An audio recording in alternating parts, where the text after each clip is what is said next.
2 room இல்லை, தனித்தனியாக படுக்க வழி இல்லை அப்படின்னா டைவர்ஸ் தான் வாங்கணும், வேறு வழி கிடையாது. தூங்கணும்ல, டெய்லி ராத்திரி தூங்காமல் கிடந்தா மறுநாள் வேலை பார்க்கணுமே, எப்படி ஆஃபீஸில் வேலை பார்க்க முடியும்? ஒரே ரூமில் தங்க வேண்டியிருக்கு அப்படின்னா பிரச்சனை. கொரட்டைங்கிறது பொதுவாக தொந்தினால் வர்றது. ஃபேட் கண்டென்ட் வயிற்றில் அதிகமாகிட்டே வரும். நீங்கள் நண்பருக்கு வந்து முன்னால் கொரட்டை வராது, இப்போ வருதுங்கிறாரு. வெயிட்டு போட்டிருக்கும், ஒரு 4-5 கிலோ வெயிட் ஏறி இருக்கும். எல்லாம் ஃபேட்டு, வயிற்றில் உள்ள ஃபேட்டு கண்டென்ட் அதிகமாகிட்டால் கொரட்டை வரும்.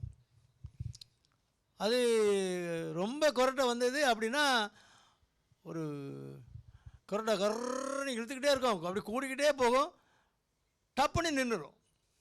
மூச்சு நின்ற மாதிரி அப்பனியா ஒரு மூச்சு இல்லாமல் கொஞ்சம் நேரம் இருந்துட்டு திரும்ப அப்படி இருப்பாங்க, திடீர்னு முழிப்பு வந்துடும். அதனால் கொரட்டை விடும்போது அவங்க நிம்மதியாக தூங்கவும் முடியாது, அந்த ஸ்லீப் பேட்டர்னே மாறிடும்.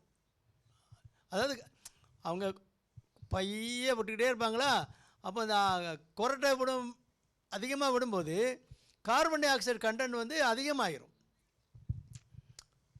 ஆக்சிஜன் நிறைய வாஷ் அவுட் ஆகி வெளியில் போயிட்டே இருக்கும்.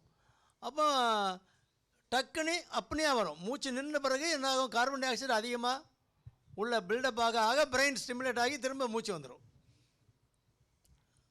அதனால் இவங்களுக்கு வந்து ஸ்லீப் பேட்டர்னே மாறி போகும், தூக்கம் இருக்காது. அதனால் அந்த ஸ்லீப் பேட்டர்னை கண்டுபிடிக்கிறதுக்கு மிஷின் இருக்குது.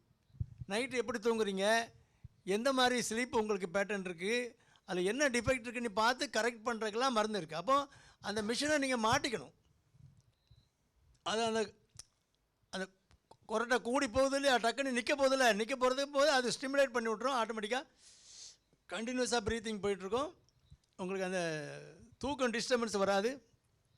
அதுக்கு ஸ்லீப் ஸ்பெஷலிஸ்ட்லாம் இருக்காங்க, அவங்கள கன்சல்ட் பண்ணி நீங்கள் வந்து அதுக்கு தனி மிஷின் இருக்குது, அதில் மாட்டி ஒரு நாள் நீங்கள் நைட்டு தங்க வேண்டியிருக்கும். தங்கி ஹாஸ்பிட்டலில் பார்த்து அதை கரெக்ட் பண்ணி விட்ருவாங்க. அது ஒரு சின்ன பேப் பண்ணி ஒரு மிஷின் இருக்குது, அதை போட்டு விட்டாங்கன்னா உங்களுக்கு கரெக்டாக அதை ஸ்டிமுலேட் பண்ணி விட்டுரும். நீங்கள் சரியாக தூங்கலாம். ஆமாம், நிம்மதியாக தூங்கலாம். கொரட்டை நிறுத்தினா வெயிட்டை குறைக்கணும், ஃபிசிக்கல் ஆக்டிவிட்டியை கூட்டணும், சாப்பாட்டை குறைக்கணும், தொந்தி வந்து வயிற்று அழுத்தாமல் பார்த்துக்கணும்.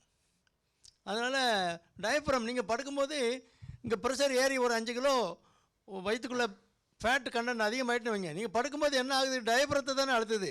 உதரவிதானம் நமக்கு லங்ஸுக்கும் அப்டமனுக்கும் வயிற்றுக்கும் உள்ள ஒரு தசை தான் இருக்குது, டயப்ரம் இருக்குது. அந்த டயப்ரத்தை தள்ளும்ல மேலே, நீங்கள் படுக்கும்போது அப்படியே மேலே தள்ளும். அப்போ லங்கு வந்து பாதிக்கும், தூக்கம் சரிப்பட்டு வராது. அதனால் அது தொத்து வியாதி கிடையாது. உங்கள் ஃப்ரெண்டுக்கு இருந்திருக்கும் முன்னால், இப்போ உங்களுக்கும் கொஞ்சம் தொந்தி வச்சதுனால உங்களுக்கும் வந்திருக்கும், அவ்வளோதானே தவிர அது தொத்து வியாதிலாம் கிடையாது. அதனால் ஒரு கொஞ்சம் ஏஜ் போக போக கொஞ்சம் அதான் தொந்தியை கொஞ்சம் கவனிச்சிக்கிட்டிங்கன்னா வராமல் பார்த்துக்கலாம். மற்றபடி தொந்தரவாக இருக்குன்னா டைவர்ஸுக்கு போகாமல் பேசாமல் அந்த மாதிரி இந்த ஸ்லீப் ஸ்பெஷலிஸ்ட்டை பார்த்து ட்ரீட்மெண்ட் எடுத்து சரி பண்ணிக்கலாம்.